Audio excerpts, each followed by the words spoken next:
It's Dr. Zeus back again. I ran out of disk space. It's supposed to be just 2 videos, but this helps me work it up. This is part 2, basically, of the video. In this one, I became so passionate about this subject and linking it to your readings and to the discussions we've had in the past that I really came up with what I think is one of my best pieces of writing. It ended up going on for 6 pages, but it's very powerful, very related, and I think it's going to help you a lot in your group presentations and final projects. I think the most important aspect of this is to really look at the operation of emotions. In particular, some of the most difficult emotions, the ones that most, I would say, the most directly link with prejudice. Enduring prejudices. And enduring prejudices can be quite damaging because they can create a chemistry or a dynamic of a relationship that ends up being stable and that can go beyond the individual toward relationships and even whole communities and societies against people with a particular characteristics or attributes. So it's not exactly a small thing. Like I said in my introductory video, it's a particular passion of mine. I've worked with anti-social injustice practices and anti-racism and anti-sexism and so forth. So this is certainly territory that I've gone over before, but not in this way. This class has really invited me to link it up to emotional states in ways that have been transformative to me. I hope it has been to you as well. And I think if you look at it, how I've written about it, you'll see that transformation happening. This is sort of real time here. This is not me just talking about some expertise or research. These are literally changes I'm feeling in myself as a result of teaching this class. So again, I thank you because your contributions and your audience have really helped me learn in very amazing ways about how emotions impact my life and your life and the life of the larger society and culture. So let's go right at it here.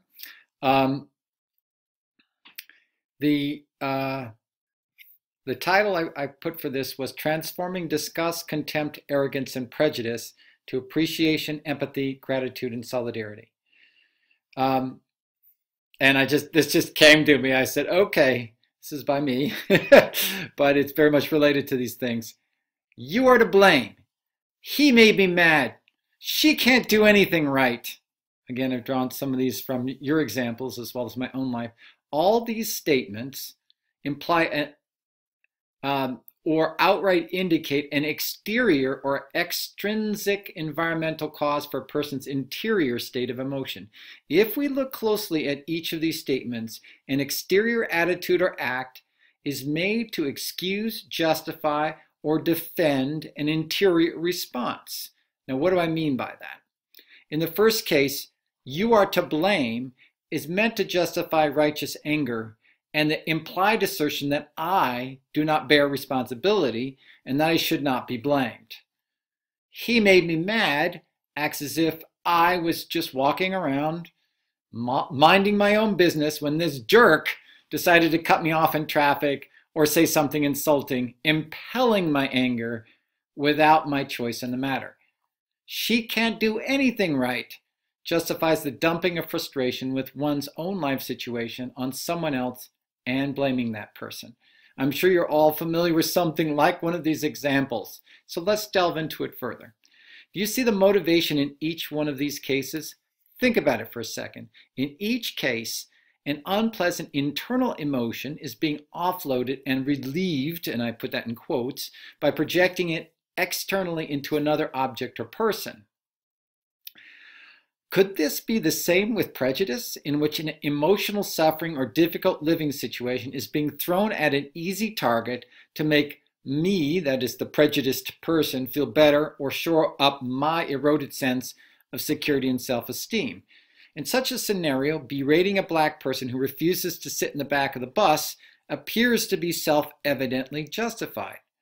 They are the ones violating a social code and causing trouble for the offended person. Therefore, they need to be rebuked. Notice how this process exists without any critical reflection about the justice of the rule itself or constructiveness or destructiveness of the emotion being expressed.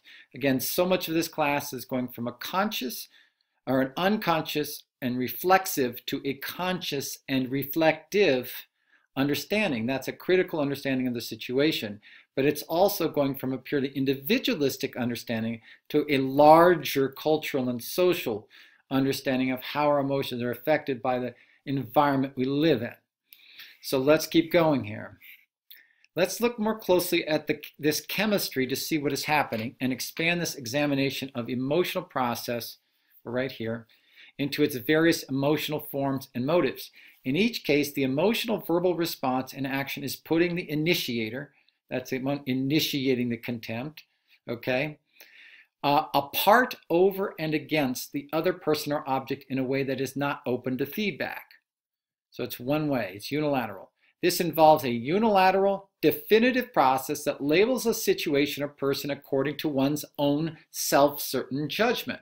There is no attempt in this process to gather information, for such information may invalidate my judgment and feeling, and I don't want that. If I'm wrongly being prejudiced toward you, I'm not want to hear it, right? Perhaps, therefore, making me feel wrong. See, the consequence could be that I could feel, bad about myself for making a bad judgment. So I'm kind of addicted or attached to this orientation. So being right and invulnerable, that is not, open to response, becomes more important than doing the informed, vulnerable, or good thing. So labeling according to a group, whether it's black or woman, etc., would be called stereotyping, especially in terms of labeling around negative characteristics. Stereotyping plus judgment, especially negative judgment, leads to prejudice, the usually negative notion that some member of a group is inherently deficient or bad in some defined way. There are rare instances of positive ignorant prejudices, like the notion that Asians are inherently superior in math or that black people are inherently better dancers. But again, those tend to be rare, though they're not really excusable either. In this process of exercising an unreflective, usually negative judgment, I'm noticing that's, there we go, an unreflective, usually negative judgment, to externalize one's own pleasant emotions and wield them at a target, the initiator first sets that person apart, as in, you're not a part of my community of respect. This, in a nutshell, is a form of disgust, a visceral revulsion or rejection of something unpleasant or unfamiliar, of some symbolic or real threat. This can be largely unconscious and automatic, as I've stated, like the disgust one might have for eating monkey brains, as really is the practice in some cultures, or it could involve at least some conscious judgment when one finds a grossly obese person, quote unquote, disgusting. Oftentimes, this offensive judgment to others, for instance, someone who is obese, covers for the initiator's own unresolved problems or social programming around weight. So again, a lot of times what we push out to other people is a reflection of something we're uncomfortable dealing with, and we again project onto another person so we don't have to feel the anxiety of the struggles we have on this one. At least I'm better than that person. See, so we are understanding the motivations here. These are ways of offloading negative feeling or anxious feelings by saying, oh, I'm doing better than that person, or at least I'm not as fat as that person, or my grades weren't as bad as that person. But of course, what does this do? It limits and lowers your own standards. And when we're talking about intrinsic, since everything is pointed outward and comparing yourself to the extrinsic environment, you're not spending any time looking at the enjoyment and the challenge and the struggle and just being able to sit with your feelings and thoughts and share them. So that's what's important here. There are a couple of things happening. One, it really gets in the way of your own development and your own honesty and your own ability to be clear and engage your feelings. Two, it actually sends negative energy and force and judgment and sometimes real behavior out against someone else. And three, you're not at this point becoming aware about how to develop yourself forward. You're just trying the best you can to defend yourself. And I would even say a fourth one would be you are missing the opportunity to relate to that other person in a positive, self-enriching and other enriching ways. The things that the good and positive things that person may have are being obscured and stereotyped and erased simply by this very simplistic evaluation of some part of them, whether it's weight or skin color, you name it. So again, there are a lot of reasons for us to really engage this. There's some tremendous damage, and most of it is not understood consciously or not seen consciously, but it's there. So I'll start back here again. If this emotional degenerative, and it is degenerative, process continues, the initiator sets him or herself over the supposed offender in the form of contempt. That added insult of not only putting them away from you, but putting them down. Contempt will always involve some sort of judgment because there is no immediate, real, or symbolic threat once an offender is away from you. Understand that reasoning. If you've got someone away from you, there's no real threat there. Now it becomes kind of a symbolic threat or an opportunity for you to try to get some cheap self-esteem by putting them down. So, perhaps contempt is meant to send the message. Perhaps it's a further warning. Don't mess with me in the future, or I will not only push you away, but I'll push you down. In this sense, contempt involves an offensive, escalating action and invites conflict because it could easily and rightfully be seen as an attack on personal worth by the other person. Again, we're getting to this tit for tat kind of thing going here, and that is one thing we want to avoid, okay? You often see this when someone responds to a contemptuous judgment or action with, "What is your damn problem?" I probably said that more than once. Contempt somewhat mimics the shows of aggression seen by territorial animals signaling their displeasure at invading denizens. So again, my personal space, my psychic space or psychological space sometimes gets invaded by other people, even inadvertently. And we trigger and we push back. And sometimes we add a little extra sauce on by pushing them down. Again, none of this is justified, but we can understand somewhat the sources of these things. Okay, finally, should the initiator seek to take things further in a degenerative direction, he or she might set him or herself against the supposed offender by asserting his or her inherent superiority as arrogance. When arrogance is adopted, the initiator is moving still further and asserting that they have a right to consistently treat the other person as inferior and deserving of mistreatment. Notice that, deserving of mistreatment. It's like, again, something you did. Not so much, In other words, the initiator has emotionally justified and codified with themselves social injustice. This injustice, once codified and merged with institutional and societal power, that is, larger powers in particular, becomes the justification for exploitation, imperialism, and colonialism. Now, when the initiator enslaves or oppresses the other, it is simply a righteous action or even something for their own good. And this has actually happened in the 19th century. American Europeans literally kidnapped many Native American children from their tribe and herded them into re-education schools, cutting their hair and forcing them to adopt Western clothing and language. This is true. If you're interested, please look it up.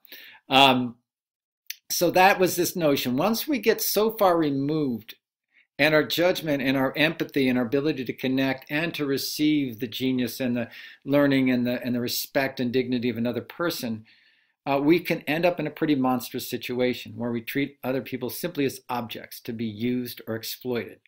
So it becomes a very important understanding, not just personally and psychologically, but culturally and societally. So to review the situation here, when you have an initiator, some would say instigator, but let's not be biased, who takes some exterior action, the alleged offense or trait, say race or gender, etc., as a stimulus to exert an increasingly aggressive judgment and positioning apart, over, and against another person or object, he or she is not backing down and cascading from anger to disgust to contempt to arrogance, and possibly to abuse. How do you handle this situation? You're the person this person is coming at. Now what do you do? Okay, now we're getting critical about not being the one who does it, but what happens when it's coming at us? Okay, let's look into this. First, let's look at the two most commonly pursued ineffective ways. One, you can escalate the situation and fight fire with fire, calling the person a jerk. This is likely to promote open conflict on one hand, or the initiator could actually laugh contemptuously at your attempts to fight back, perhaps even glorying in the negative attention, as some lecherous men do when called a creep by women. They're like, kind of proud of it. Either way, you are actively or passively reinforcing anger and contempt. Number two, you can attempt to avoid the situation by backing down and backing away. But this seems to tacitly send the message that you will tolerate this behavior, and that arrogant behavior in particular is powerful because it can be used to effectively intimidate and dominate people. You don't want to be giving them that kind of reinforcement either by saying, oh, this is a great idea, you'll make me back away. There is a third option. You can calmly and keenly call out the behavior. When you realize that the disgust, contempt, and arrogance cycle grows from a root of emotional deficit and defensiveness, and that its pretended so-called strength is merely a projection, then the tables are turned. This could be done as simply as saying, for instance, when you address me like this, it completely turns me off. I feel you are not being respectful toward me as a person. If you want to genuinely interact with me, take the time to express what is going on with you and find out who I am, rather than assuming. If the initiator refuses, then simply say, we have nothing more to talk about. If they don't take up the invitation, that's fine. You're saying, okay, this is it. Again, you now are in a position of power to say, all right, you back down. All right, there's nothing for me to do but to walk away. If the initiator, remember your motivation is to move the dynamic of interaction from disgust, contempt, and arrogance to appreciation, empathy, and gratitude. Again, as I will discuss later, this is not like a weak or soft empathy. We're just trying to be gooey and see their point of view, right? You're just trying to connect with them, okay? Understand where they're coming from. This third option comes from a different disposition and commitment, responding to the degenerative and prejudicial disgust, contempt, arrogance, apart, over, and against cycle with a regenerative appreciation, empathy, gratitude, connected with and for orientation. There's something about confidently embracing this orientation that disrupts the chemistry and premises of contempt. When you have respect for yourself and work past the temptation to reverse stereotype the other person as a jerk, then you bring the emotional dynamic to a new and different level. You are not trying to gain the upper hand on the other person, and you are refusing to accept a put down. You are preempting the win-lose scenario and demonstrating mutual respect. And that's the real key thing here. You're not trying to win over them. You're not trying to let them win over you. You're trying to create a situation where the both of you can be in an equal, respectful way. Now, they might not be up to it, but at least you're giving them the chance. Note here, this is important, that empathy does not mean making excuses for the other person, but simply recognizing that aggressive or contemptuous behavior comes from a position of weakness, not strength. Uncritical empathy can be a negative thing if it prompts one to indulge immature behavior, especially, I've noticed, with raising boys. So often and in so many cultures, boys are indulged and spoiled, and girls are made to do the work, and they're the ones who get the blame, and they're the one all the responsibility dumps on. So we don't want codependence here. We don't want indulgence here as so-called caring for somebody. That's not the empathy we're talking about. I don't think that's real, true empathy, and it's certainly uncritical, if you want to call it empathy at all. So this is a different kind of empathy. In fact, this kind of empathy said, listen, I'm not going to indulge you because I want to see your greater character come forth. And I want to know about that. So you're connecting, you're reaching into someone, you're trying to bring out the best aspects of them in the way that you treat them, not the worst, which would be indulgence. Okay, so now that we've made that distinction between uncritical empathy and critical, creative, and caring empathy, let's go on. If one is truly confident, one feels no need to gain approval and gain dominance in a situation. By recognizing this weakness and acting calmly and self-assuredly, the power dynamic is now shifted. This weakness and acting calmly and self-assuredly. Okay, I can see you must be really insecure. Oh, this is me just, maybe I'm addressing somebody else who seems to be acting arrogant or contemptuous. I could say something like this. I can see you must be really insecure if you have to use that way of addressing me rather than a respectful question. I'm open to respectful questions. You should try it rather than pretending you know me or you own me. Imagine if you said this, said that to someone who is giving you a pickup line or assuming some stereotypical trait based on your ethnicity. I mean, now that's a good experiment. I didn't actually have you do that experiment in discussion, but I am going to challenge you, if you want to use that line when someone's giving you a pickup line in a bar, or just looking at a part or a trait of you and then making some kind of judgment or assumption. I'd be very curious to get your feedback on that. And again, if you really like to, if you just run into that experience and you really want to talk about it on the discussion board, I still keep that open. If you really have something related to the class and you want to offer spontaneously, to offer that. You can just say, listen, I've got the question from you here, but I actually had this great thing happen to me that turned up, and I just want to share it with everyone. If you can relate it to the class, you'll get the full participation, and you talk about it well, you get the full participation. So still feel free on that, to be creative and improvisational in discussion if something really, really helpful for the class comes up and you want to share it. So the old cycle of disgust, contempt, and arrogance goes exterior to exterior. The initiator puts up a front, then determines who you are by projecting stereotyped ideas on you for an instrumental purpose of putting you down or using you in some way. You do not have to agree to this. Let me repeat that. You do not have to agree to this. Breaking the cycle of disgust, contempt, and arrogance requires changing the emotional dynamic to interior. Who you are now becomes determined by your interior character, warmth, and clarity, consciously challenging exterior situations. Confidence in its most basic form needs no enemies. A truly confident person can engage with anyone while holding his or her dignity, integrity, and personhood intact. Let me repeat, this new appreciation, empathy, gratitude dynamic is based on a connection of interior to interior, subject to subject, rather than disconnected exterior to disconnected exterior, object to object. If you notice, positive emotional states like appreciation, empathy, and gratitude are states communicated both ways, from the interior of you to the interior quality of another person, or even an object if it's an inspirational painting that you have a relationship with, and from that person or object back to you. It goes from the under the surface to under the surface. When you and I recognize we are inherently connected, we can see and experience our common humanity. We all suffer, get angry, have bad days, and even experience bad lives, but there is a mutual basis for appreciation and empathy. We are with each other, or equal in the sense that each of us has received equally the gift of life. Therefore, each of us should be accorded both an inherent dignity and a reciprocal appreciation and respect for each other's existence. We are for each other in that we are not only stuck with each other. That's what some people said. We're stuck with each other. We might as well make the best of it.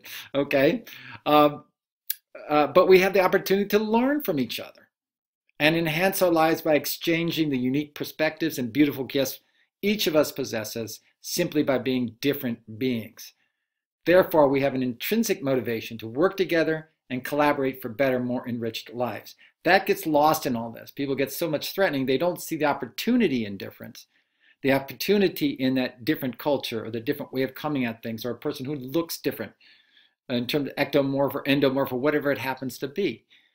That is, that's a poor indicator of what's inside someone and what they can offer from their own gifts, their own unique perspectives and talents. So again, that's what Darrell Davis did.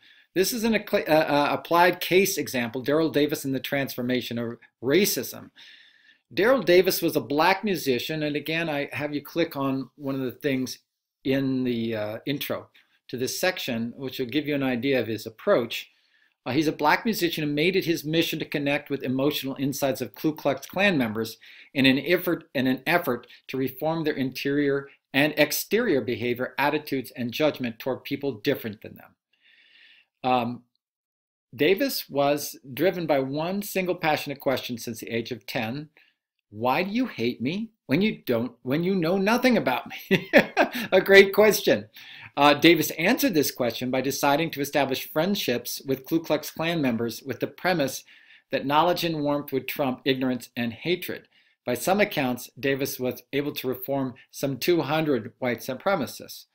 Again, you can read more in Wikipedia and in this film thing to understand how he did that.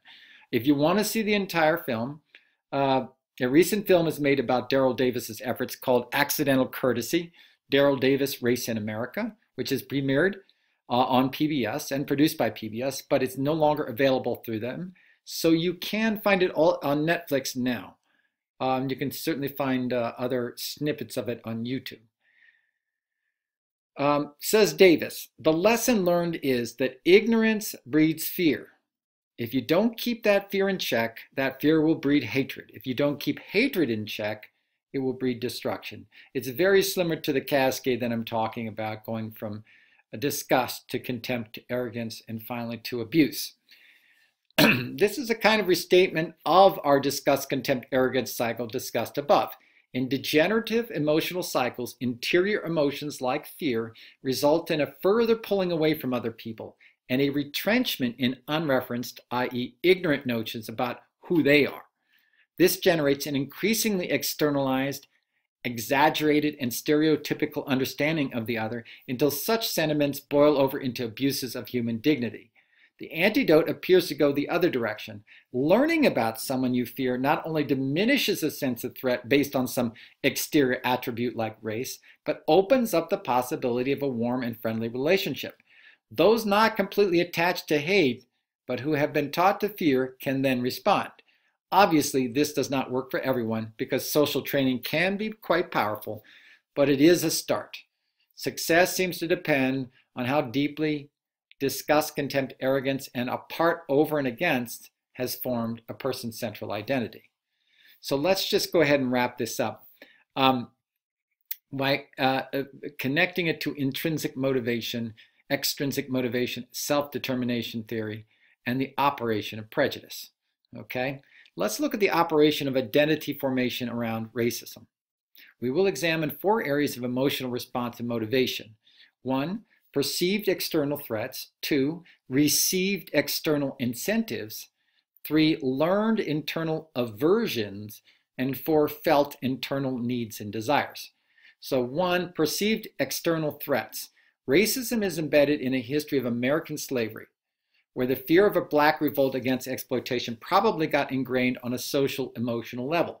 This, along with the sheer numbers of black slaves and their more imposing physical character, likely created a mixture of guilt, suspicion, and fear among white slave owners and their families. Okay? Again, part of that fear is justified because you are forcing someone to work for you. There are larger numbers of them, and they tend to have a bigger physical characteristic than you. So it's this effort to create a system of intimidation and contempt and so forth comes out of that original situation. 2, received external incentives. A white child brought up in a racist environment likely learned early on that to be connected to black people was frowned upon or even punished, and that treating black people in an inferior way would be rewarded. This would likely have the effect of behaviorally conditioning the child to accept and even profit from racist norms.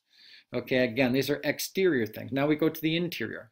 A white person growing up in this unequal and unjust social milieu would likely develop an internalized aversion to or even disgust of black people, not only because such aversion was taught, but through imaginative dislike of the life situation they would have if they were to be a black person or even to empathize with that black person. Because if you empathize with them, then you now have to say, how am I contributing to the situation? Now you have a responsibility. Now you have to turn around and say, oh, I'm going to have to challenge other white people. And again, that creates anxiety within a person. So again, these are some of the factors that militate against a person beginning to open up. So these are not small factors. And again, when you really work with the community and you really work with people, you have to understand that training and also the vulnerabilities that that training creates, even for people in a more oppressive role. So 4, felt internal needs and desires. As the complex of emotions and social reinforcement developed in a white child around racist norm, he or she would likely develop a sense of self-esteem based on being over the black person in symbolic and practical ways, and being bonded to people of similar skin color, producing a negatively generated form of Maslow's belonging. So again, this is one of these basic psychological needs, but is constructed through the negation of others and using that negation of others to bond more closely to your own tribe. So again, these are some of the larger societal and cultural drivers, the social and contextual situation around a person's individual emotional structure. Just want you to be aware of these. In such a racist social situation, a white person has a negative extrinsic motivation, okay, to adopt and act upon prejudiced ideas about black people. This may gain him or her social approval and very real material opportunities to gain economically and otherwise from his or her favored status. This in turn may influence intrinsic motivation in a negative direction, where efforts for belonging and self-esteem become based upon negating others rather than creatively building and affirming the self, as discussed above.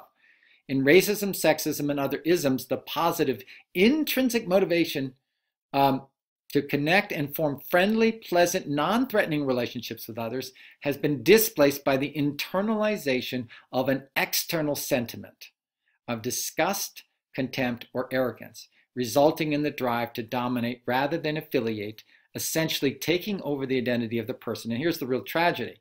We can treat racists with disgust, but in many ways they've internalized an external expectation, and it kind of has made them a bit of a drone. It has cleaned out their own ability to feel themselves and to share themselves with people and to benefit people from people with differences. And each move narrows more and more and creates more and more anxiety, because the world isn't going exactly as you want. You're lashing out, or you're in sense of constant anxiety or threat. So again, it's not a good situation for anyone involved, but it would be a mistake to say that the person who is racist just can be stereotypically condemned and just tossed to the side. This is the great thing about Darrell Davis. This is the great thing about Bernie Sanders. Many of them are trying to get empathetically into the life situation and suffering of people who are considered rednecks, or who are considered, as one of the presidential candidates put it, a black basket full of deplorables. I think that was not only a mistaken term, but a disrespectful term. And rather start to say, listen, there are ways in which that all of us can benefit by opening up and connecting with each other. In fact, I'll go on here. With racism, sexism, and other isms, intrinsic motivation is bent to support inequality rather than equality. Enmity replaces amity. A lot of anti-racism work involves deprogramming this internalization of racist identity by helping the racist to see his or her own internal experience as connected with people of different races in a pro-social, non-threatening way. One of the greatest examples of this is Cesar Chavez. Cesar Chavez was able to successfully organize labor across different races because he was able to help them see their shared plight as exploited workers, and which caused them to rise above potential divisions and prejudices they might have had around race. When stereotypes are disconfirmed and replaced by positive experience, then a person has a chance to reclaim his or her own heart and mind. So it is a mutual thing. It's not a lose-lose, it's a win-win situation. A person who's prejudiced begins to have that prejudice disconfirmed and replaced by a positive experience, a positive relationship. Their potential, their well-being increases along with the person they would have oppressed. So, and the very last paragraph here has to do with self-determination. What is notable in this discussion of racism is that self-determination for both the dominator, and the oppressed, dominated, is diminished, okay? So oppression diminishes self-determination for both of them, and anti-racism and solidarity increases autonomy, and relatedness. And what was the other one? Autonomy and competence for both the person, cultural competence. Okay, so prejudices like racism and sexism always, and I will make that statement flat out, always result in a lose-lose situation where external opportunities for advancement, recognition, and development of the oppressed are artificially constricted, and the internal opportunities for the character development, empathy, and serenity of the oppressor are actively suppressed. Even as there may be some competitive gain in exterior opportunities, it's not worth the cost to lose your entire character and sense of well-being in order to make a few more bucks off of racism or sexism. It's not a good deal. So if you note in the academic readings on self-determination theory, a workable system that begins to heal and transform oppressive and unequal conditions requires autonomy, the ability to make and act upon authentic personal choices, competence, the capacity to use and develop one's own ability, and relatedness, that's mutual respect, goodwill, and support between people. Again, this is produced in a situation which I call a pluralist situation that embraces difference not only as a neutral issue, but as a positive issue. Unfortunately, our two major political parties, conservative tends to go against different as a negative thing, as somehow corrupting. The Liberal Party in the United States sees differences as a kind of neutral thing, if we just all get along and live in our own silos. And what I call progressives are trying to move into this embracing pluralist thing, which says, your difference actually is attractive to me. I can learn from you. We can come at it in different ways. We have different strengths and different perspectives we can add into a situation.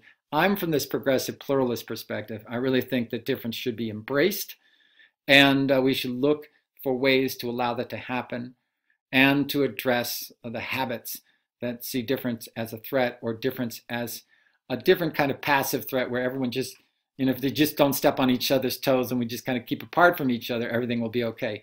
Neither one of those is valid or viable in this age of increasing globalism and interchange between cultures. We really have to face the future not just as a challenge, but to see difference as an opportunity that we can all use to embrace in order to fully experience our own lives and to develop emotional well-being. So I hope this has gone on for a while, and I'm glad we did 2 videos on this one. I hope you're getting this. It's an important message, and if it's resonating with you, please let me know, okay? Because this class has kind of taken on a life of its own. I was hoping to teach some class and talk a little bit about emotion and motivation, but from your feedback, from what I'm reading and just being inspired to go toward, this is coming out of it. Let me know if it's working for you, and how it could be done better. And until that next time, again, thank you for watching and listening, and we'll see you in the next video. Bye.